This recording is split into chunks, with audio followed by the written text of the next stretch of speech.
Selamat pagi semuanya, anak-anak saya kelas 12. Pada pagi hari ini kita pertemuan yang ke-8 dari bab pertama. Dan inilah pertemuan yang terakhir dari bab 8 itu. Minggu depan kita sudah pertemuan yang pertama dari bab 2. Topik yang terakhir ini membangun harmonisasi dan partisipasi dalam penegakan hak dan kewajiban warga negara. Partisipasi dalam menegakkan hak dan kewajiban warga negara. Tujuan ini adalah praktek, langsung bukti nyata dalam kehidupan. Anak-anak saya nanti pertama bisa mempraktekkan penegakan hak dan kewajiban di lingkungan keluarga. Yang kedua, anak-anak saya nanti mampu menerapkan penegakan hak dan kewajiban di lingkungan sekolah. Yang ketiga, anak-anak saya mampu nanti mempraktekkan bagaimana penegakan hak dan kewajiban di masyarakat. Dan yang keempat, terakhir, anak-anak saya mampu mempraktekkan bagaimana penegakan hak dan kewajiban warga negara itu dalam skop berbangsa dan bernegara. Mempraktekkan penegakan hak dan kewajiban di lingkungan keluarga. Keluarga itu adalah basis atau kelompok terkecil dalam kehidupan masyarakat. Keluarga itu bisa personalnya hanya suami, istri, ayah, dan ibu. Semakin lengkap setelah ada anak-anak.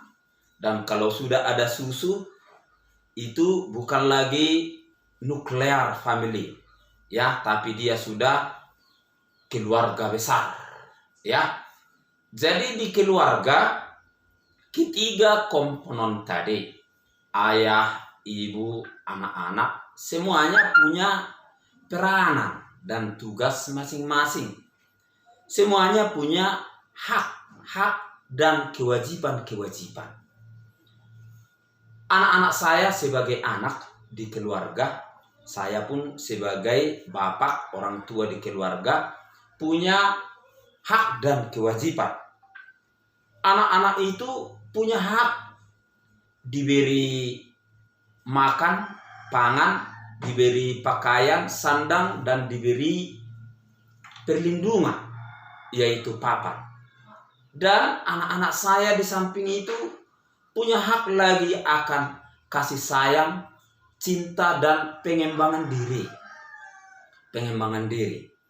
Tapi di samping itu anak-anak saya juga punya kewajiban membantu orang tua, menjaga nama baik keluarga. Ini harus harmonis. Ini harus kita bangun suasana yang harmonis.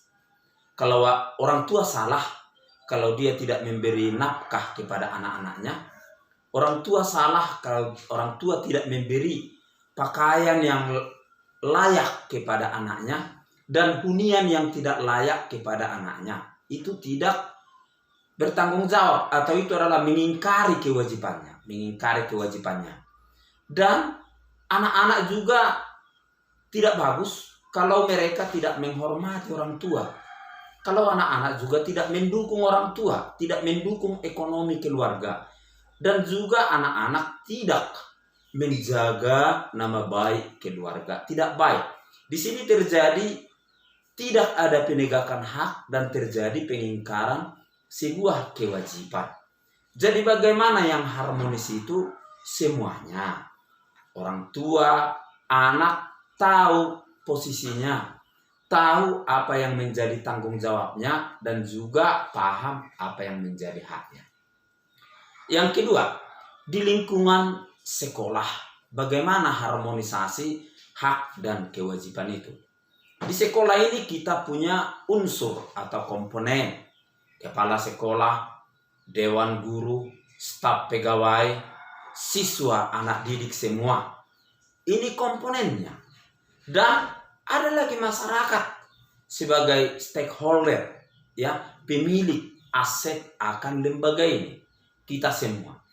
Jadi ini antara yang saya sebutkan tadi unsur-unsur itu ada di sana hak dan kewajiban. Ini harus diharmoniskan. Anak-anak saya punya hak memperoleh ilmu, memperoleh pengajaran, memperoleh penilaian yang objektif dari Bapak Ibu guru, dan memperoleh pembinaan, memperoleh didikan dan arahan dari guru. Tapi jangan lupa, anak-anak saya juga punya kewajiban. Taat kepada aturan sekolah. Hormat, sopan kepada guru. Itu kewajiban moral. Dan kami guru pun punya kewajiban memberi pelajaran. Dengan cara apapun memberi pelajaran. Saat ini saya menunaikan kewajiban saya untuk anak-anak saya. Meskipun kita jauh, tidak saling kontak fisik, tapi saya tetap lewat daring dalam jaringan memberikan pengajaran agar hakmu terpenuhi.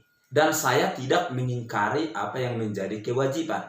Adakah hak saya? Ada, yaitu gaji. Juga mendapat penghargaan dan apresiasi dari anak-anak saya. Itu adalah bagian dari hak saya, biar kita semua bagus. Dalam lingkungan masyarakat yang ketiga. Di lingkungan masyarakat kita semua jelas bagian dari warga masyarakat semua. Di masyarakat kita ada hak-hak warga. Ada juga kewajiban-kewajiban warga. Apa saja yang menjadi kewajiban-kewajiban warga? Menjaga ketertiban warga, menjaga kebersihan lingkungan, ikut memberi sumbangsih dalam bentuk gotong royong, dalam bentuk dana kalau ada. Ini adalah kewajiban kita. Apakah ada hak-hak kita? Ada. Berhak kita mendapat pelayanan publik dari masyarakat. Berhak kita mendapat kenyamanan dan ketentraman lingkungan dan hak-hak yang lain. Jadi tidak bagus kita ingin nyaman, contoh, padahal kita tidak mau menunaikan kewajiban, tidak mau kita membersihkan lingkungan, tidak mau kita bergotong royong. Mana nyaman, terjadi nanti banjir, ada nyamuk demam berdarah, ada bau yang tidak sedap di lingkungan. Ini adalah ketidaknyamanan. Jadi biar kita bisa memperoleh hak yang baik, mari tunaikan kewajiban. Dan inilah harmonisasi itu. Yang keempat, hak dan kewajiban dalam berbangsa dan bernegara. Bangsa dan bernegara mempunyai skop yang luas. Di bangsa dan negara ini kita diatur oleh aturan, regulasi yang bagus. Apa-apa saja yang dijamin undang-undang yang menjadi kewajiban kita, membayar pajak, ya, taat kepada aturan. Ini adalah harus itu, ya. Apalagi ikut berpartisipasi menjaga infrastruktur dan struktur yang dibangun oleh pemerintah. Itu kewajiban kita. Rumah sekolah harus dijaga, jembatan harus dijaga, jangan rusak, fasilitas-fasilitas yang lain harus kita jaga. Karena kalau ini semua rusak, kita tidak bisa memperoleh hak kita. Apa saja hak kita? Hak mendapat kesehatan, hak mendapat pendidikan, hak mendapat kenyamanan dan ketentraman. Ini hak-hak kita di dalam kehidupan masyarakat itu. Dan ini kita peroleh kalau kita sudah menunaikan kewajiban kita. Jangan ingkar.